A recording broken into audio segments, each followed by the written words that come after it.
Hello everyone, welcome back to my new daily blog. তো আজকের ব্লগটা শুরু করছি সকাল থেকে।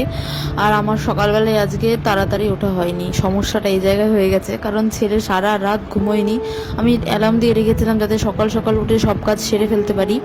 আর ওয়েদারটা দেখা যাচ্ছে কেমন, এত বাজে ওয়েদার, মানে কিচ্ছু ভালো লাগছে না। তারপরে এই যে তাড়াহুড়ো করে ভাত বসিয়ে দিয়েছি আর বেগুন ভাজা বসিয়ে দিয়েছি। দেখি আর কি করা যায়, কারণ আমার খুবই দেরি হয়ে গেছে। ছেলে সারা রাত না ঘুমোলে আমার এরকমই সকালটা হয়। আর ওকে এত ঘুম পাড়ায় তবুও ঘুমোতে চায় না, কেন কে জানে। তারপরে একটু আলু ভাতেও দিয়েছিলাম, সেটা মাখার জন্য পেঁয়াজ আর লঙ্কা ভেজে নিচ্ছি।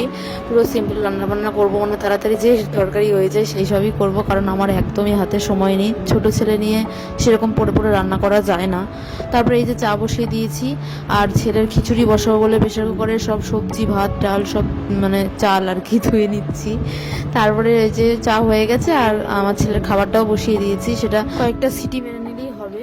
আর আমি চা করতে গিয়ে দেখছি যে দুধ নেই, দুধ শেষ, সেই জন্য রচাই করতে হলো। তারপরে ফ্রিজে একটু ঠান্ডা জল ভরে দিলাম, কারণ আমার একটু মাঝে মধ্যে ঠান্ডা জল আমি খাই যখন প্রচণ্ড কাজ করতে করতে গরম করে। তারপরে এই যে খাবার নিয়ে বসে পড়েছি আমি। সকালের খাবার এটা, ব্রেকফাস্ট, পরোটা আর ঘুগনি।